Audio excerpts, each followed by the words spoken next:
My wedding dilemma, balancing family and my own happiness. I never thought planning my wedding would turn into such a dramatic ordeal. As a 30-year-old woman, I've been blissfully engaged to my wonderful fiancé for over a year now. We meticulously planned every detail of our special day, ensuring everything was in place well ahead of time. However, my family's unexpected interference has made this joyous occasion incredibly stressful. It all started a few months ago when my older sister, let's call her Sarah, was supposed to get married. Tragically, her fiancé left her right at the altar, causing a massive upheaval in our family. My mother, in her attempt to shield Sarah from further heartbreak, has now set her sights on disrupting my own wedding plans. You see, my fiancé and I had chosen a date in December, right in the middle of the holiday season. We knew it would be a busy time, but we figured with careful planning we could pull off the perfect wedding. It was a date that worked well for us, and we had booked all the major vendors well in advance. Our wedding was never meant to be an extravagant affair, just a simple, intimate celebration with about 50 of our closest friends and family. However, my mother insists that my wedding, even in its modest form, will be too much for Sarah to handle. She's convinced that seeing me walk down the aisle so soon after Sarah's disastrous experience will be devastating for her. My mother has now demanded that I cancel the entire wedding and settle for a more low-key ceremony at the church or the registrar's office, with a guest list capped at 36 people. It's frustrating because Sarah's wedding fiasco was not my doing. My fiancé and I had been planning our wedding long before Sarah's relationship fell apart. We had been completely open about our plans, and everyone in the family, including my mother and sister, knew about the December date we had chosen. It's not like we're being insensitive or trying to overshadow Sarah's pain. What's even more puzzling is that Sarah herself has a new wedding plan. Just a few weeks after we announced our engagement, she suddenly found a new fiancé and started planning her own nuptials.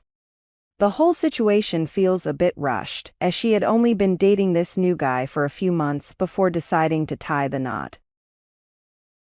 I can't help but wonder if Sarah's hasty decision to get married again was somehow influenced by the fact that I was planning my own wedding. Perhaps she felt the need to keep up, or maybe she was trying to one-up me.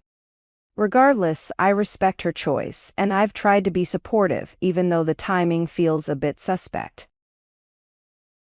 The real kicker, though, is that Sarah's wedding never even happened. On the day of the ceremony, her new fiancé ghosted her, leaving her heartbroken and humiliated.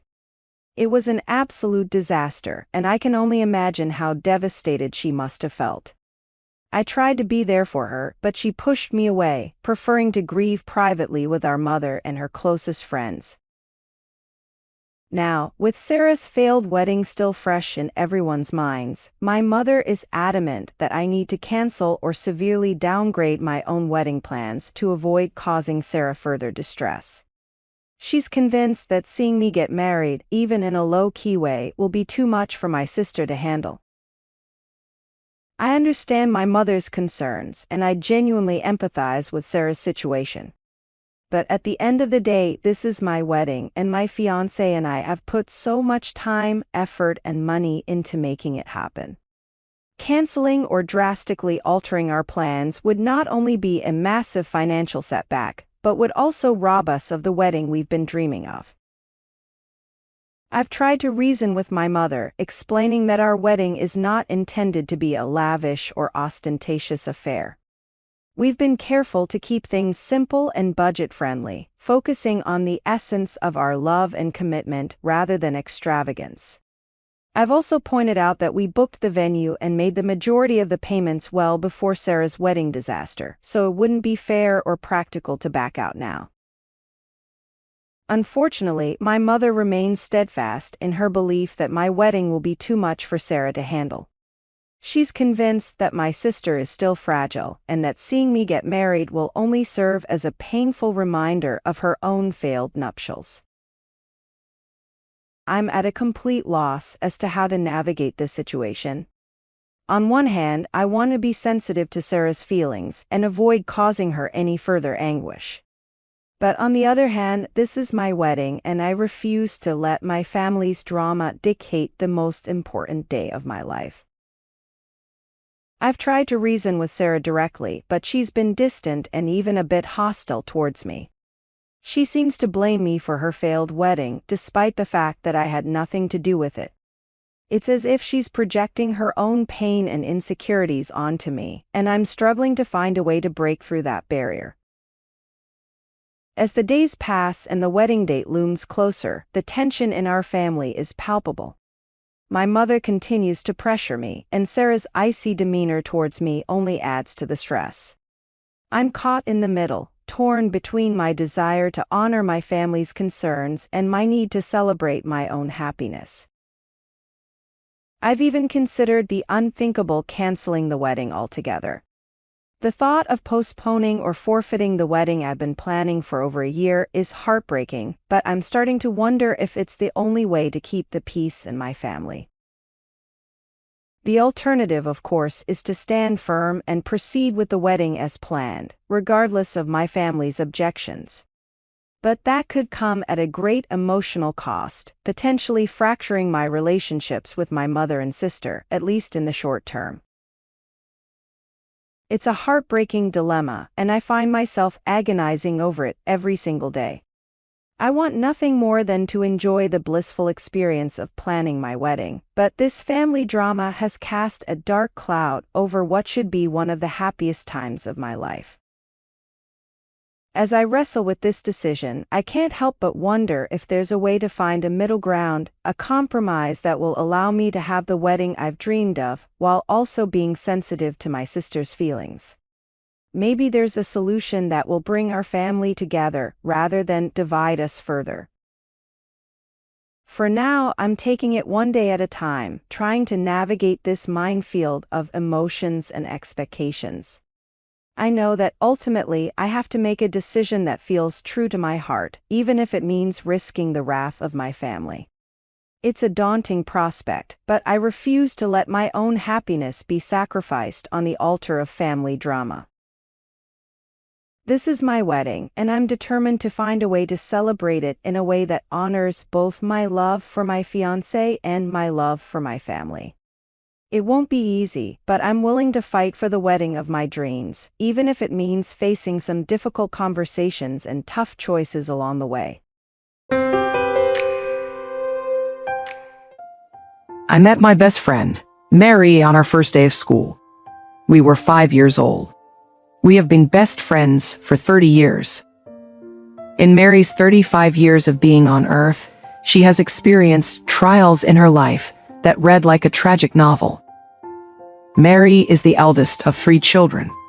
Her parents split in our last year of primary school. Her mom moved the kids to the countryside away from everything and everyone she knew. We stayed in touch as pen pals. We would write to each other every few weeks, collating our news and sharing our hopes and dreams for the future. We would talk about how fabulous our lives are going to be when we grew up.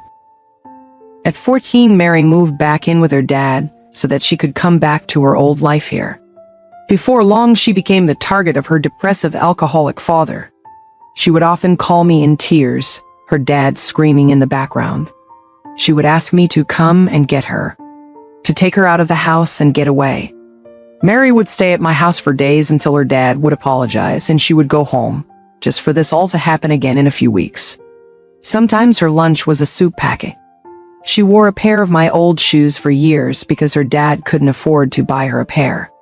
We were just young teens. We didn't know how to deal with any of this.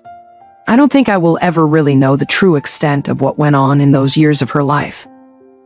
School was terrible for Mary. She had no interest in it, and she was painfully shy. She couldn't afford to go to school proms, she rarely participated in class, and her grades were average. Mary had a crush on the most popular boy in school. She gave him a letter one day with her feelings about him. The letter was posted up around the school the same day. Eventually, Mary left her dad's abusive household before she finished school. Her dad disowned her after that and turned the family against her. She worked minimum-paying jobs, not knowing what to do with her life. She moved cities a few times, but she never stayed in one place for long. Mary met her husband in her 20s.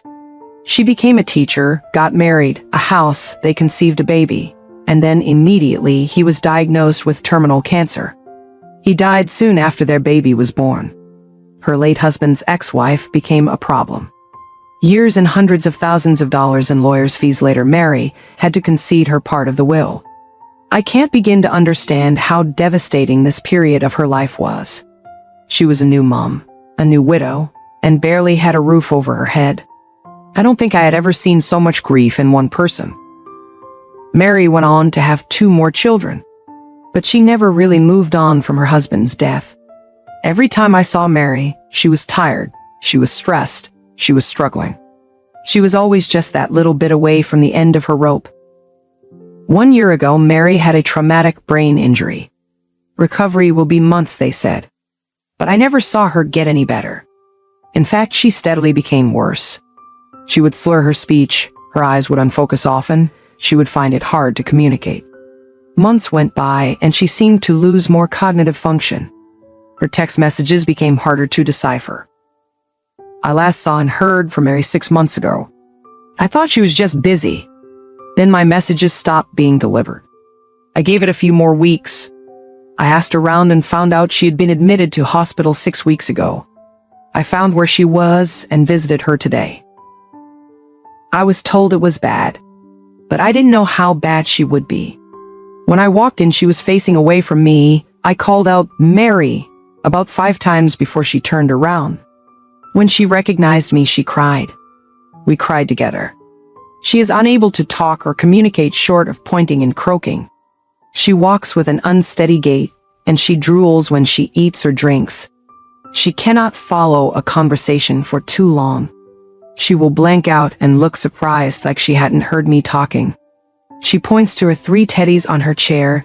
They represent her 3 children she hasn't seen in almost 3 months, because she is unable to care for them anymore. Sometimes she is completely lucid for a few minutes, and I see her, the real her, the Mary I haven't seen in years. The lights are on. She is listening intently to my story. She has expression on her face, her dry, cracked lips and a little smile. Her eyes are focused on mine, and we are 5 years old again, before life became such a burden. But then it's gone again, so quick. Mary is only 35. She has been dealt such a shitty hand in life. She is such a sweet, caring, and kind soul, and she didn't deserve any of what life threw at her. I believe Mary was really, truly happy at only one point in her life, and that was ripped away from her way far too soon. I don't know what I was wanting to get from writing this up. I want to yell and shout and scream about how unfair and cruel life has been to Mary. But it's the middle of night, so this is all I can manage right now. It has been 8 months since I posted about my best friend, Mary. Original post in my profile. Let me start with a trigger warning: death. Mary passed away 3 days ago. When I posted about Mary, no one knew what was wrong with her. All we knew was that she was out for a run, fell, and received a traumatic brain injury for her troubles. When I saw her in hospital the first time, I thought it was bad.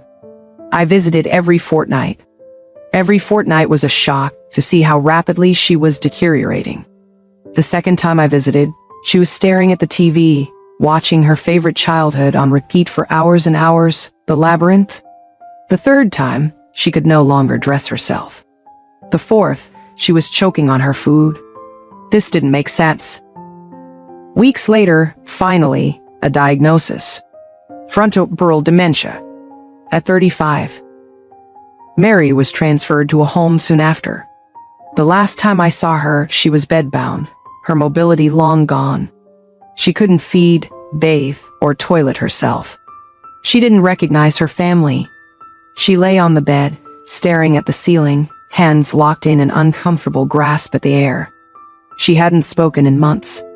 She couldn't. I sat with her. I spoke with her, but it seemed to agitate her. The room was silent for so long, except for the constant and rhythmic tapping of her heel against the bed rail. Hours of tap tap tapping. I could see she had developed a callus from who knows how long of tapping. I held her hand and then massaged her feet. I was powerless. I cried in the car on the way home. About a week ago, Mary could no longer breathe on her own. I knew it was near. She was transferred to hospice, and I waited for the green light from her mother to let her friends know we could visit one last time. My phone buzzed. It was the message I was waiting for, but not the one I wanted. Why? Why did this have to happen to my friend? You were meant to watch your children grow up, be at their prize givings, cheer them on at Saturday morning sports games, hold their hands on the way to school, hold their hearts through breakups, and hold your grandchildren's tiny hands one day. You were meant to live your life and then grow old. We were meant to get there together. We met when we were 5. We lived the last 30 years together, supporting each other through thick and thin, the best and worst times, the hard and the easy. There was nothing I couldn't get through without Mary. She always knew what to do, what to say. She gave and she gave and she gave. It wasn't just Mary's life that was unfair, but her death was unjust too. How could someone who fought so hard end with such a demise? She was resilient, she was hardworking, and she was strong. My sister, I hope so much that wherever you are now, you are finally eternally happy and whole and free.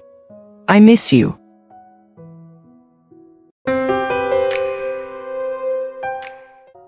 My wife and I had been planning a dinner with some family friends. As a 35-year-old man married to a 37-year-old woman from Turkey, I knew that dinners in her culture often stretched on for hours, filled with lively conversation and laughter. This time, however, I wanted to ensure we enjoyed our evening without it dragging on interminably. When I asked my wife who would be joining us, she listed 3 couples, the Joneses, the Davidsons, and the Matthises. While I got along well with the Joneses and the Davidsons, the mention of the Matthises gave me pause. Kelly Matties in particular was the slowest eater I had ever met. Our first outing with the Matthises was at a popular pasta chain restaurant. As we sat down, Kelly started slowly picking at her salad, eating each component one at a time. When the main course arrived, she hadn't finished her salad. While everyone else ate their meals at a normal pace, Kelly was barely a quarter of the way through hers by the time we finished. The rest of us had our plates cleared away, while hers remained nearly untouched. When the check arrived, a server asked if they could box up her food, to which she responded, "I'm still eating." 30 minutes later, she declared herself full, leaving half her meal uneaten. Even at dinner parties, Kelly's slow eating was painful to watch as she nibbled on kebabs, barely making a dent in her plate while engaging in the conversation. I told my wife that I didn't want to invite the Matthises this time. She understood my frustration but explained that in Turkish culture, meals are social events where people take their time. However, I remained firm, not wanting our dinner to be extended unnecessarily. My wife was a bit upset as she cherished Kelly's friendship. I asked if Kelly had a medical or social condition that made her eat slowly, but my wife assured me that wasn't the case. I decided to stand my ground, and we proceeded with the dinner plans without the Matthises. The dinner went smoothly, and everyone ate at a normal pace. It was a pleasant evening with no complaints. However, I couldn't help but feel a little guilty for excluding Kelly, even though her eating habits were a significant annoyance for me. Despite my efforts to avoid inviting Kelly, my wife planned another dinner and included her. This time, she left it to me to choose the venue. I picked an all-you-can-eat Korean BBQ place with a 2-hour time limit, thinking it would encourage Kelly to eat at a normal pace. We arrived at the restaurant at 7:45 p.m., and the staff informed us of the time limit. I hoped this would prompt Kelly to eat faster. As the evening progressed, the rest of us enjoyed multiple servings, cooking our food and chatting happily. However, at the 2-hour mark, Kelly still had her first and second servings on her plate. When the staff shut off our burners and brought the check, Kelly protested, saying she was still eating. The waiters explained the time limit, and Kelly was visibly upset, but had no choice but to leave. Outside, the group discussed getting coffee. Kelly, still hungry, asked if we could go somewhere with food. Her husband, Bob, was exasperated and questioned how she hadn't eaten enough in 2 hours. The rest of us, including my wife, were also puzzled. Despite our reservations, we agreed to find another place for Kelly to eat. Bob and I decided to call it a night. He had work the next day, and I wanted to catch the last few night races. My wife and the other ladies went to a Middle Eastern lounge where they ordered coffee and dessert, while Kelly ordered a full meal. At 12:30 a.m., the ladies were ready to leave, but Kelly hadn't finished her food.